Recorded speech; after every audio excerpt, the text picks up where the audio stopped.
महालक्ष्मी नमः। आप सभी का हमारे YouTube चैनल पर हार्दिक स्वागत है।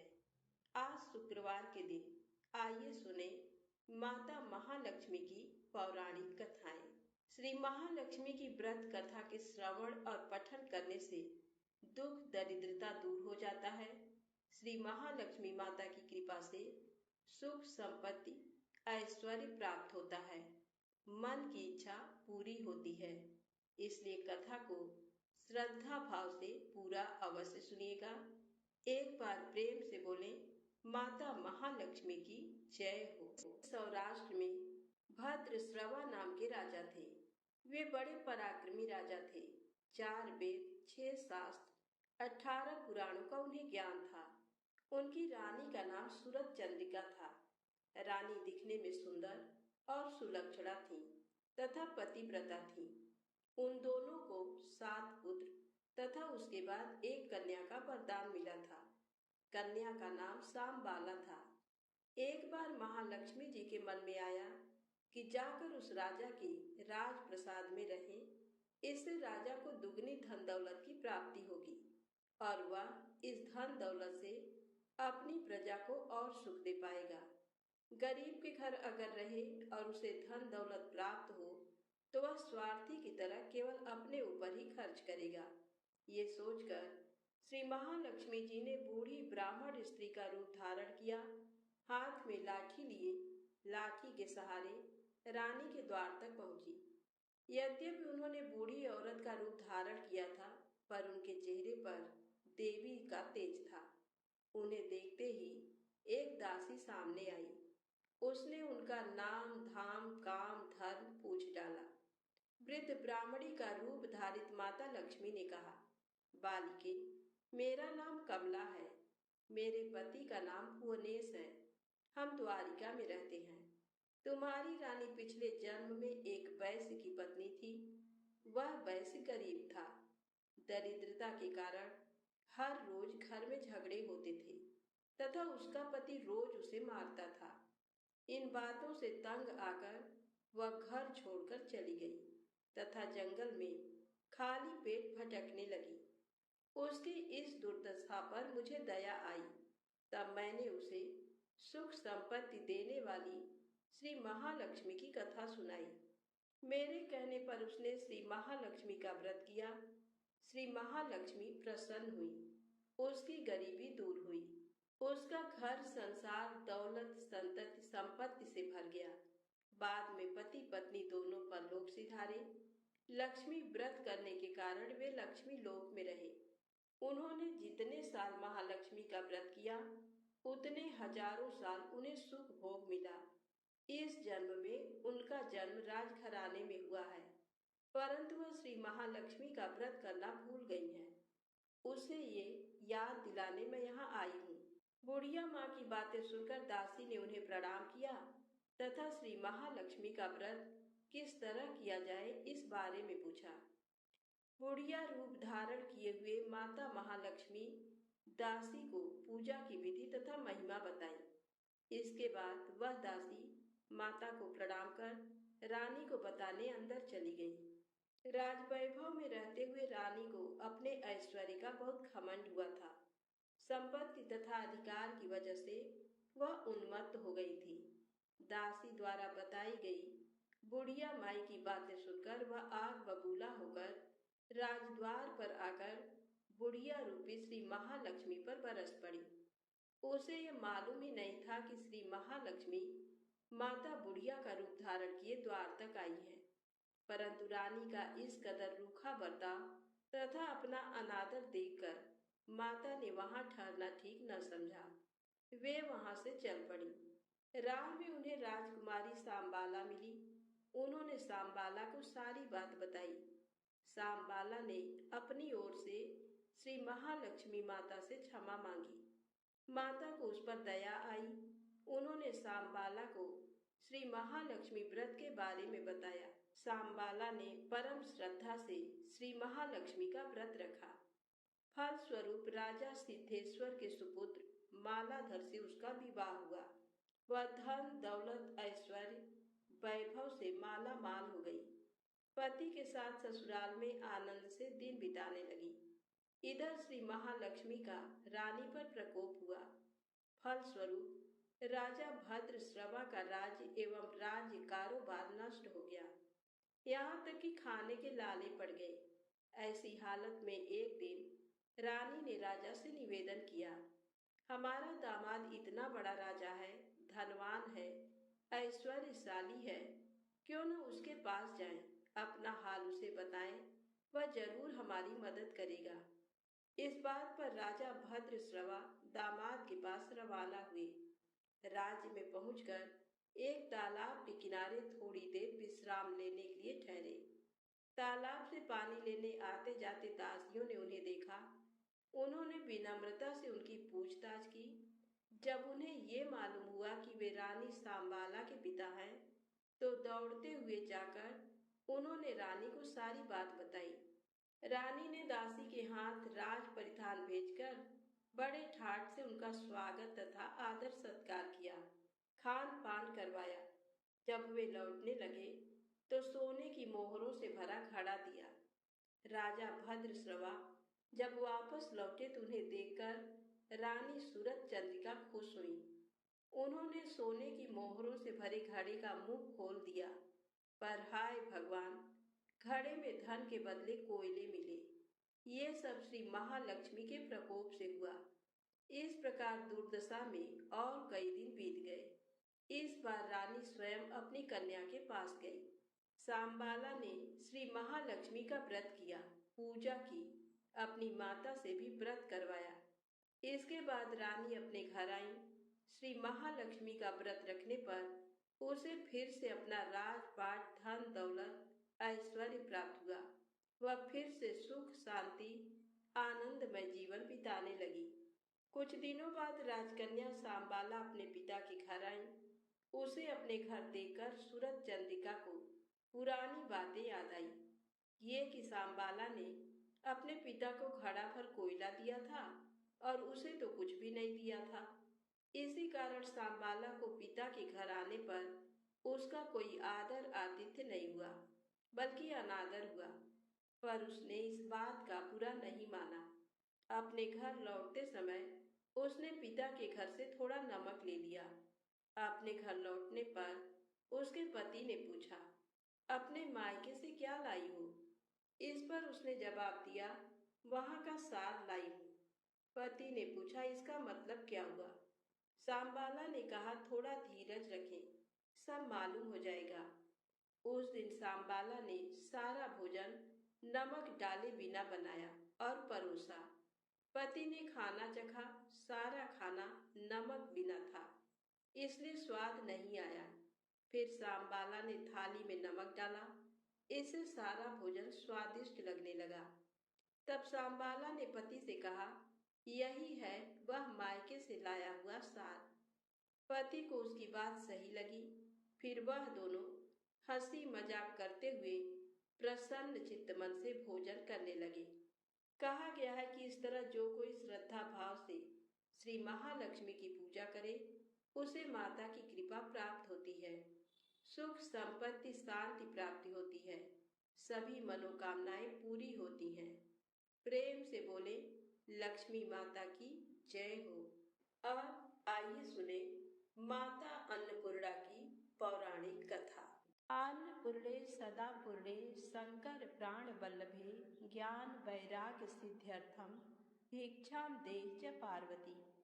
माता च पार्वती देवी पिता देवो महेश्वरः बांधवा शिवभक्ताश्च स्वदेशो भुवनत्रयम्। एक समय की बात है। काशी निवासी धनंजय की पत्नी का नाम सुलक्षणा था। उसे अन्य सब सुख प्राप्त थे, केवल निर्धनता ही उसके दुख का कारण थी। ये दुख उसे हर समय सताता था। एक दिन सुलक्षणा पति से बोली, स्वामी आप कुछ उद्यम करो तो काम चले।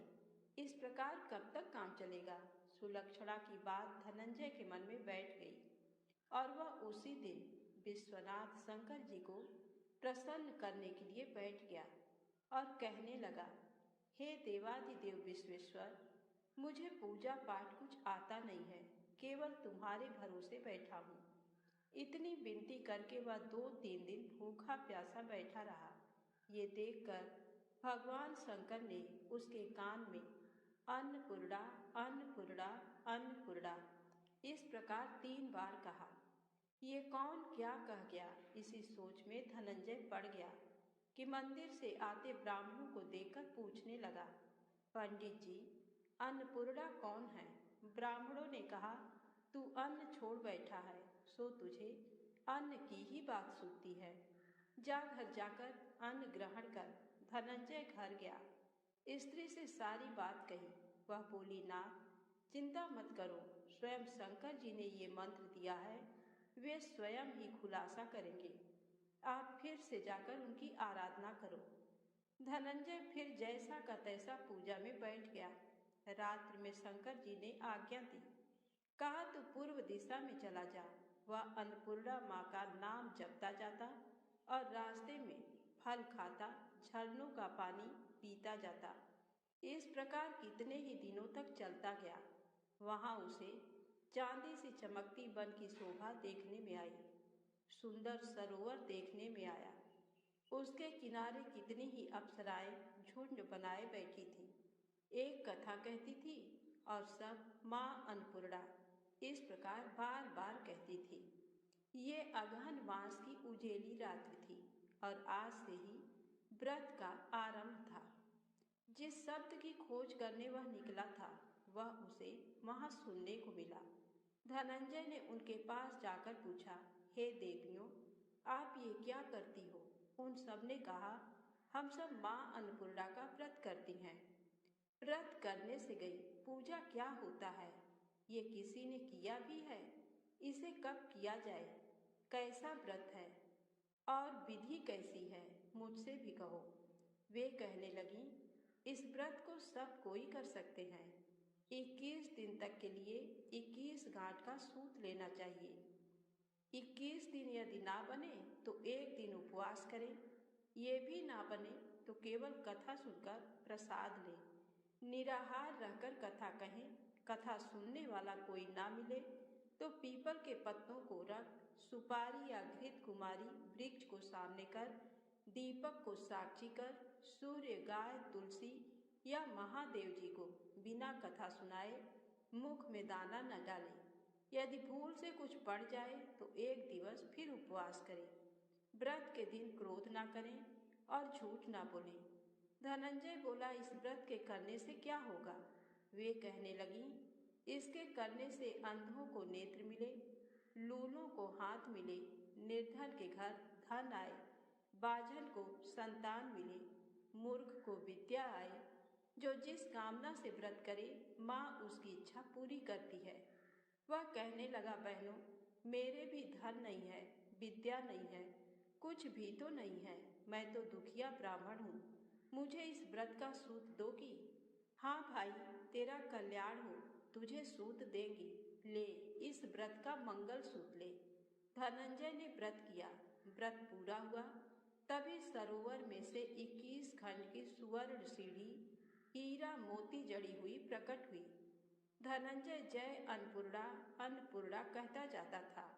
इस प्रकार कितनी ही सीढ़ियां उतर गया तो क्या देखता है कि करोड़ों सूर्य से प्रकाशमान अन्नपूर्णा माता का मंदिर है।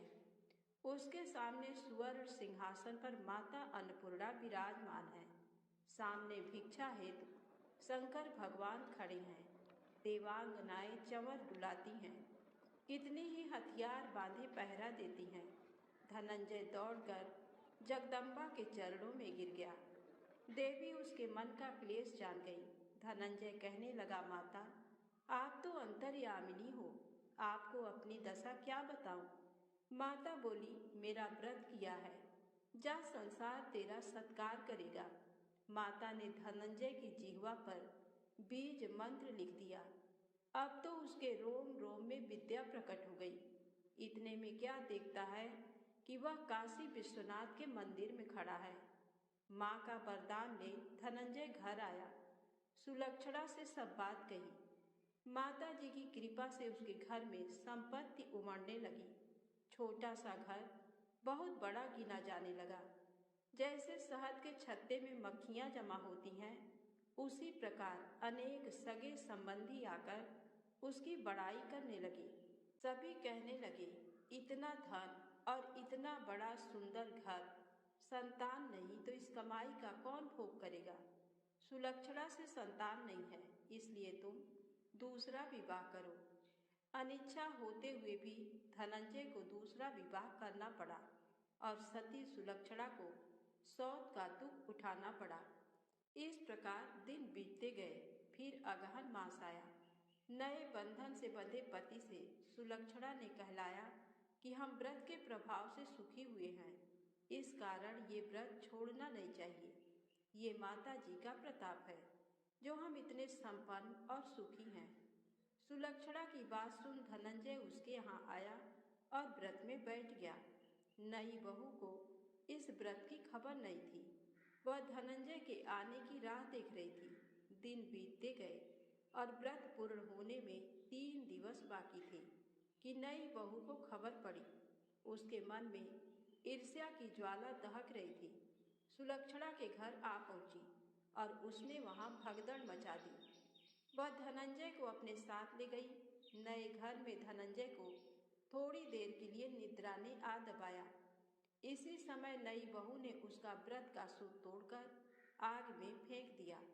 अब तो माता जी का कोप जाग गया। घर में अकस्मात आग लग गई। सब कुछ जलकर खाक हो गया। सुलक्षणा जान गई और पति को फिर अपने घर ले आई।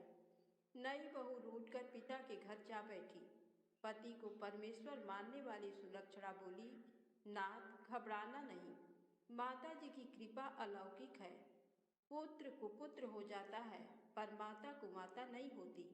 अब आप श्रद्धा और भक्ति से आराधना शुरू करो, वे जरूर हमारा कल्याण करेंगी। धनंजय फिर माता के पीछे पड़ गया। फिर वही सरोवर सीढ़ी प्रकट हुई। उसमें माँ अन्नपूर्णा कहकर वह उतर गया। वहां जा माता जी के चरणों में रुदन करने लगा। माता प्रसन्न हो बोली, ये मेरी स्वर्ण की मूर्ति ले, उसकी पूजा करना, तू फिर से सुखी हो जाएगा। जा, तुझे मेरा आशीर्वाद है। तेरी स्त्री सुलक्षणा ने श्रद्धा से मेरा व्रत किया है, उसे मैंने पुत्र दिया है। धनंजय ने आंखें खोली तो खुद को काशी विश्वनाथ के मंदिर में खड़ा पाया। वहां से फिर उसी प्रकार घर को आया। इधर सुलक्षणा के दिन चढ़े और महीने पूरे होते ही पुत्र का जन्म हुआ। गांव में आश्चर्य की लहर दौड़ गई। मानता आने लगा। इस प्रकार उसी गांव के निसंतान सेठ के पुत्र होने पर उसने माता अन्नपूर्णा का मंदिर बनवा दिया। उसमें माता जी धूमधाम से पधारी, यज्ञ किया और धनंजय को मंदिर के आचार्य का पद दे दिया। जीविका के लिए मंदिर की दक्षिणा और रहने के लिए बड़ा सुंदर सा भवन दिया। धनंजय स्त्री पुत्र सहित वहां रहने लगा। माता जी की चढ़ावे में भरपूर आमदनी होने लगी। उधर नई बहू के पिता के घर डाका पड़ा, सब लुट गया। वे भीख मांगकर पेट भरने लगे। सुलक्षणा ने ये सुना तो उन्हें बुला भेजा, अलग घर में रख लिया और उनके अन्न वस्त्र का प्रबंध कर दिया। धनंजय, सुलक्षणा और उसका पुत्र माता जी की कृपा से आनंद से रहने लगे। माता जी ने जैसे इनके भंडार भरे वैसे सबके भंडार भरे, तो प्रेम से बोले, अन्नपूर्णा माता की जय हो। आइए बड़ी ही श्रद्धा भाव से सुनते हैं माता लक्ष्मी की अगली पौराणिक कथा। एक दिन लक्ष्मी जी की बड़ी बहन ज्येष्ठा ने उनसे कहा, बहुत दिनों से एक बात मेरे मस्तिष्क में कौंध रही है, सोचती हूँ कि तुमसे पूछूं या नहीं। लक्ष्मी जी ने मुस्कुराकर कहा, ऐसी क्या बात है बहन, मन में जो कुछ भी है निसंकोच पूछो। वैसे भी कोई बात मन में न रखकर उसका समाधान कर लेना ही बुद्धिमानी है। तब अलक्ष्मी ने कहा, मैं अक्सर यही सोचती रहती हूँ कि सुंदरता में हम दोनों बराबर हैं, फिर भी लोग तुम्हारा आदर करते हैं और मैं जहाँ भी जाती हूँ वहाँ उदासी छा जाती है। मुझे लोगों की घृणा और क्रोध का शिकार होना पड़ता है, जबकि हम दोनों सगी बहनें हैं। ऐसा क्यों? तब लक्ष्मी जी ने हंसकर कहा, सगी बहन या समान सुंदरता होने से ही आदर नहीं मिलता। उसके लिए अपने को भी कुछ करना चाहिए। लोग मेरा आदर इसलिए करते हैं क्योंकि मैं उनके घर पहुंचते ही सुख के साधन जुटा देती हूँ। संपत्ति और वैभव से आनंदित होकर लोग मेरा उपकार मानते हैं, तभी मेरी पूजा करते हैं। उधर तुम्हारा ये हाल है कि जिसके यहाँ भी तुम जाती हो, उसको गरीबी, रोग और आपदा सहनी पड़ती है।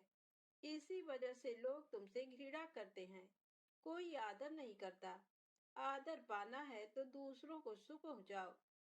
ज्येष्ठा को लक्ष्मी जी की बात चुभ गई। उन्हें लगा कि लक्ष्मी को अपनी महिमा का अभिमान हो गया है। उन्होंने तड़प कर कहा, लक्ष्मी, तुम मुझसे हर बात में छोटी हो, अवस्था में भी और प्रभाव में भी। मुझे उपदेश देने का भी विचार न करो। अगर तुम्हें अपने वैभव का अहंकार है, तो मेरे पास भी अपना एक प्रभाव है।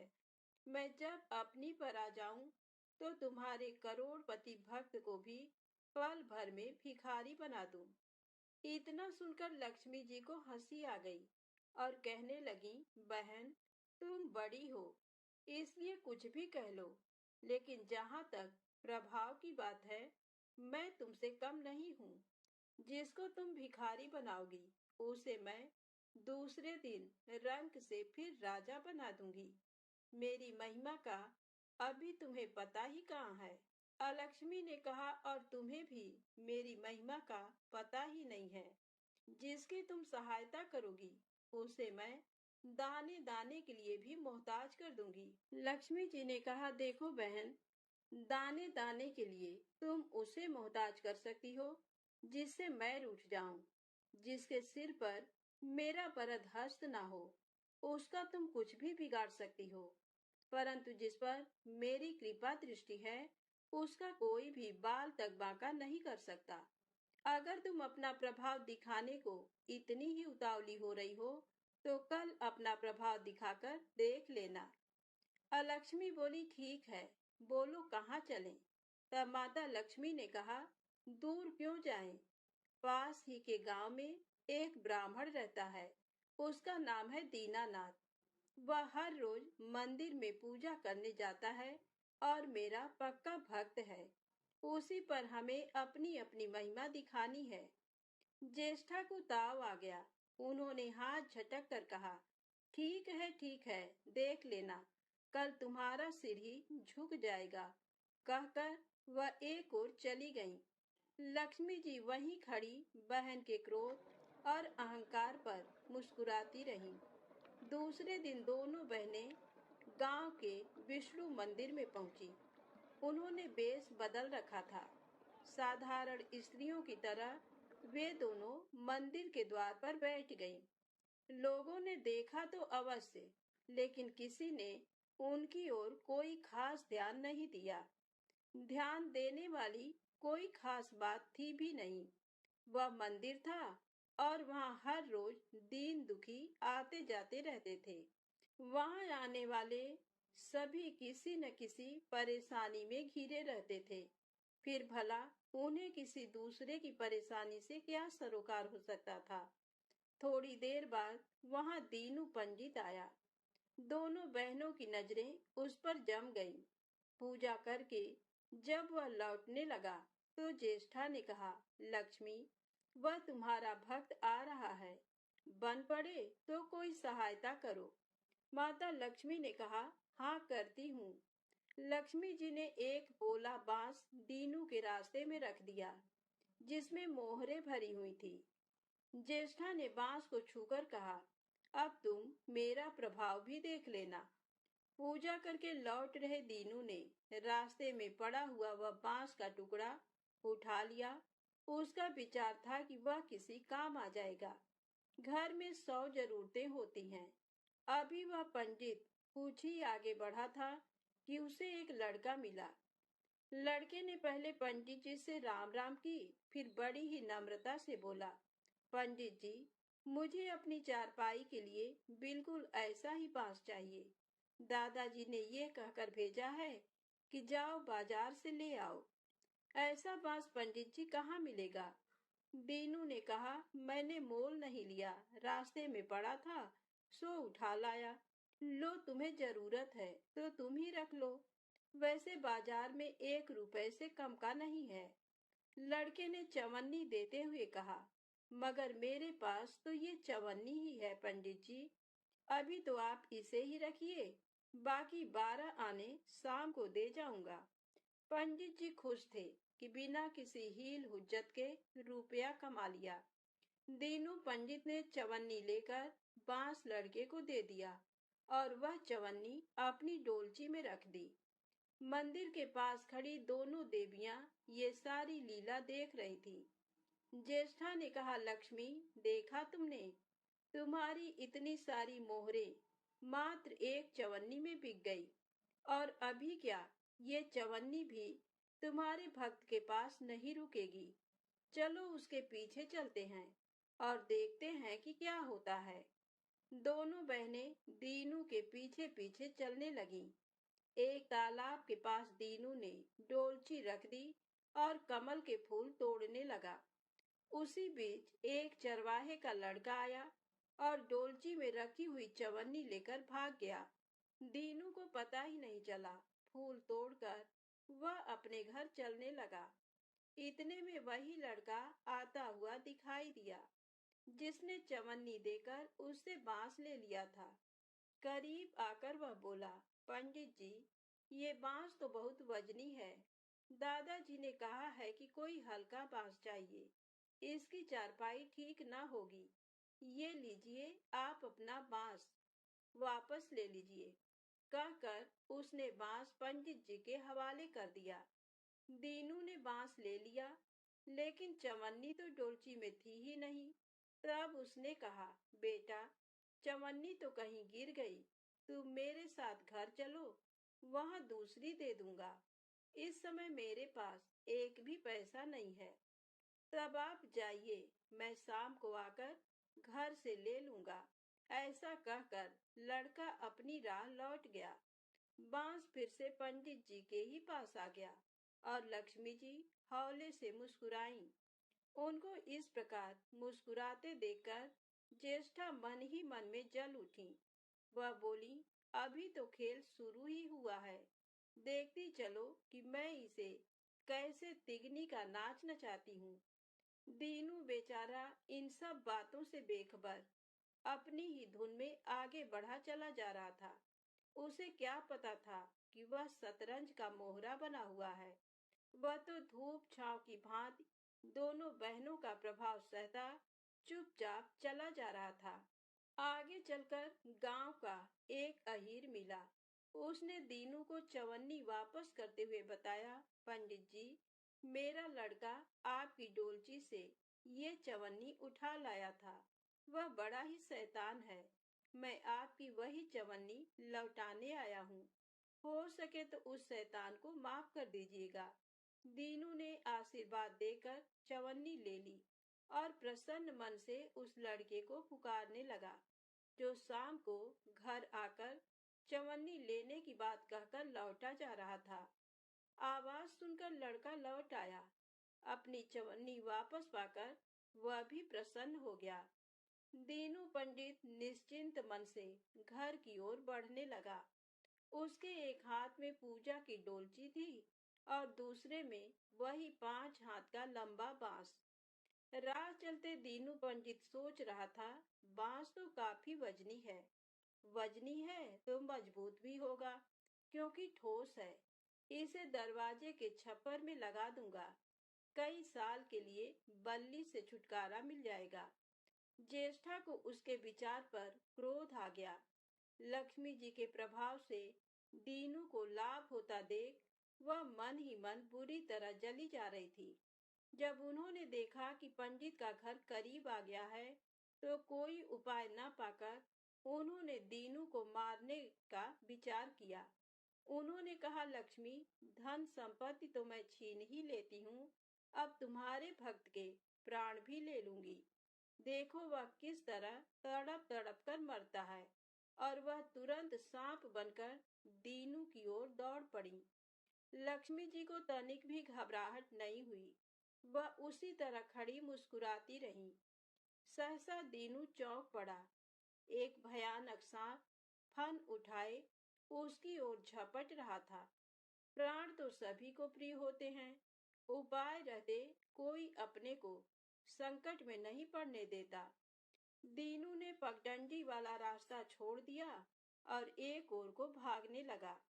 लेकिन सांप बनी ज्येष्ठा उसे भला कहाँ छोड़ने वाली थी। वह तो उस गरीब के प्राणों की प्यासी हो चुकी थी। वह भी दीनू के आगे पीछे दाएं बाएं बराबर दौड़ती ही रही। दीनू घबरा गया। उसने हाथ जोड़कर कहा, नाग देवता, मैंने तुम्हारा कुछ नहीं बिगाड़ा। शांति से अपनी राह लौट जाओ। आखिर क्यों मुझ गरीब के पीछे पड़े हो? व्यर्थ में किसी ब्राह्मण को सताना अच्छी बात नहीं है। लेकिन वह नाग तो ज्येष्ठा का रूप था, जो दीनू को किसी भी तरह से डसना चाहता था। प्रार्थना पर कुछ भी ध्यान न देकर वह सांप एक बारगी फुफकारता हुआ झपट पड़ा। जब दीनू ने देख लिया कि बिना संघर्ष किए अब जान नहीं बचेगी, तो उसने प्राण रक्षा के लिए भरपूर जोर लगाकर वही बांस सांप के ऊपर दे मारा।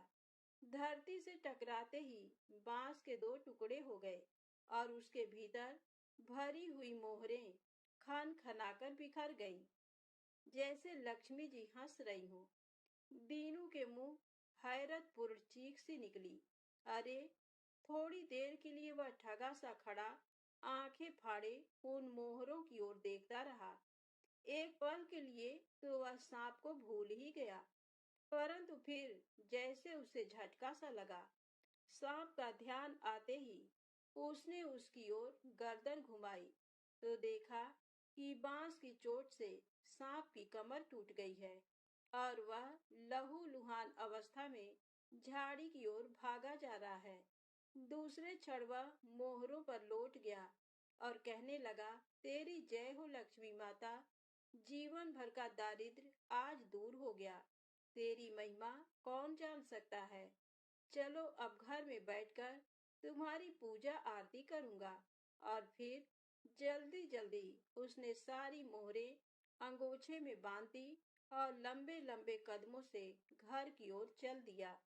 पीछे एक पेड़ की छाया में खड़ी लक्ष्मी अपनी बहन ज्येष्ठा से मुस्कुराकर पूछ रही थी, कहो बहन, सच बताना, बड़प्पन की था मिली कि अभी नहीं?